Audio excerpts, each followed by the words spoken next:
Ayan guys, good evening dito. Good morning sa lahat ng nandiyan dyan at good afternoon din sa iba pang panig ng mundo. Ayan. Naboard ang lola niyo. Wala akong magawa maghapon na kami. Kaya magpo-food trip ako.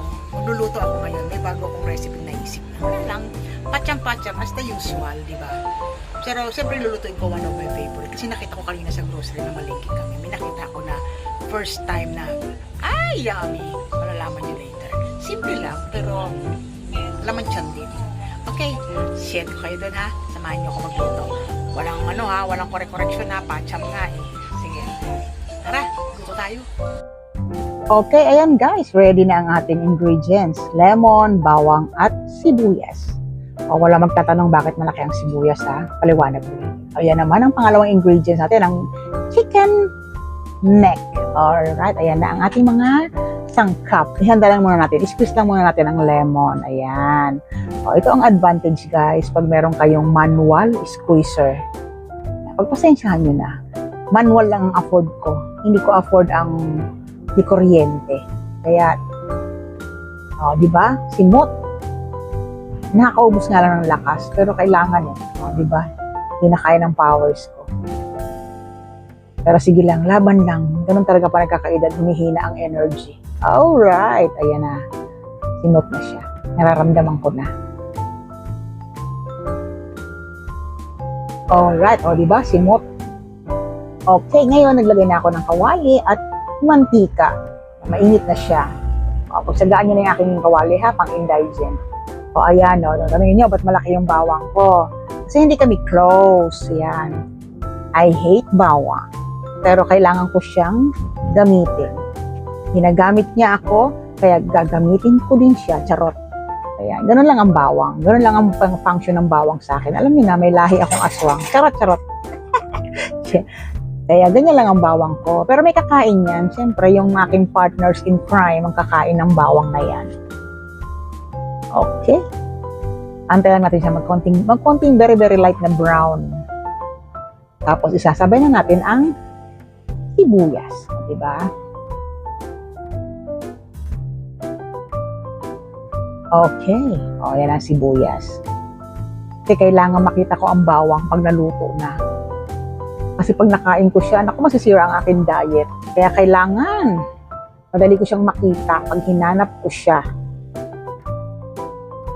So, haluin natin ang ating bawang para maluto siya agad.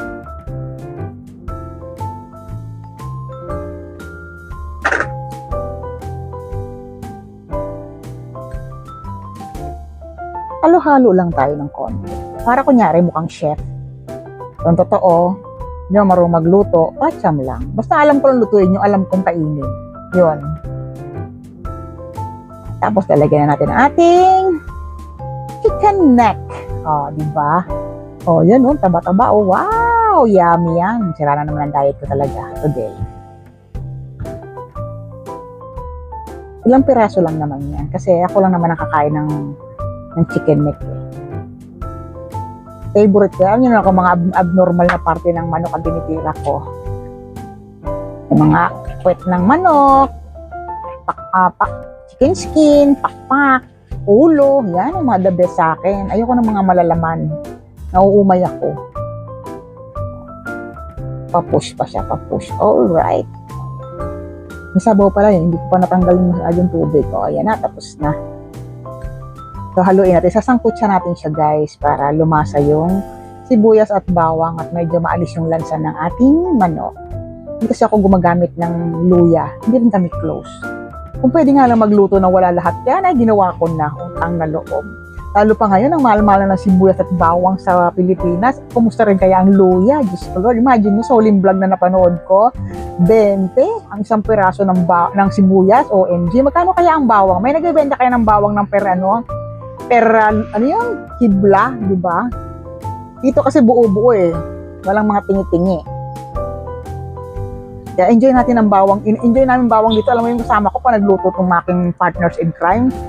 Galit sa sibuyas to. Kilo-kilo magluto ng sibuyas pero ang pagluluto naman wagas. So, yan. Lagyan natin ng toyo para lumasat, kumapit na yung alat ng toyo sa manok. Yan. binibilang ko ng pagtatakal ng aking toyo kasi para alam ko kung gano'n na lang karaming idadagdag ko mamaya kapag matabang siya.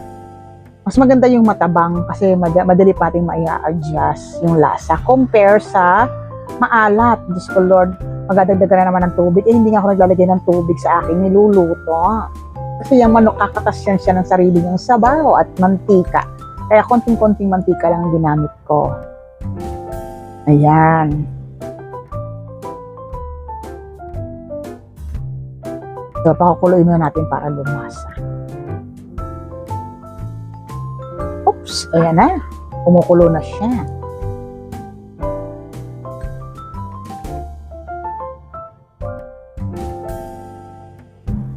Haluin natin ng konti para tumagos talaga. Tapos, lagyan na natin siya ng lemon. Samantalahin ang lemon habang mura pa dito. Kasi pag nasa Pilipinas ka na, mapapamura ka. Ayan, sa mahal. Kasi hindi ako gumagamit ng sukas actually sa adobo. Mula nung nagluto ako dito, lemon talaga ginagamit ko sa adobo, hindi suka. Pero sa Pilipinas, wala tayong choice. Balik sa suka. Magkano na kaya ang suka sa Pilipinas, especially dati puti. Diyos ko Lord. So, wala kang choice pag mahirap ka, magtiyaga ka sa sabaw ng nyog. Itago mo hanggang sa umasim. Pag maasim na, ay suka ang labas. Yan. Kaya patok na patok sa Bisaya ang tuba. Naalala ko noon sa Bisaya, tuba. Yung mga hindi nabentang tuba ng kahin ko, yung gagawin naming suka.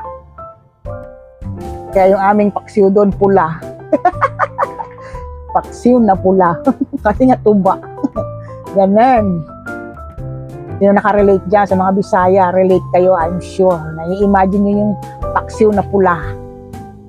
Kasi wala kang choice, mahal ang sukang original. Ayan, yan na, kumukulo na siya. So, palalaputin natin siya at palalambutin natin hanggang sa lumambot ang mga balat. Kasi masarap kainin niya pag malambot ang balat. Alright. Ayan na siya. Malapit na. So, siyempre, lalagyan natin ng konting pampalasa. Kahit against my will, hindi ko siya pwedeng tanggihan kasi kailangan ko siyang isama. Alam niyo ba kung ano? O, syempre, paminta. Diba? Wala kang choice eh. Kailangan, pampalasa din yan eh. So, pero konti lang. Ayoko ng marami kasi baka umanghang. Saka ayoko rin nalalasahan ng paminta. Ang dami kong arte sa buhay, no? Ayan. Kung pwede nga lang magluto ng mga simple lang, ginawa ko na. Kaya lang, syempre, kung ako lang yan, wala yan, lahat yan. Ako lang, kukuluan ko lang ng suka yan. Adobo na yan sa akin. Charot. Ayan, o diba, malapit na. Meron akong sorbet lang. Taga-sorbet ng aking niluluto. Ayan, luto na siya, guys. So, paano ba yan? It's eating time. O, hindi ko share kung paano ko kainin na baka sabihin yung takaw ko. O, diba, luto na yan. Alright. Kain na kami, guys. O, paano ba yan? Thank you, guys, sa aking panonood sa aking cooking show. Sana nagustuhan niyo yung aking style. Yan, simple, pero rock. Bye-bye! Till next time, guys. Thank you for watching!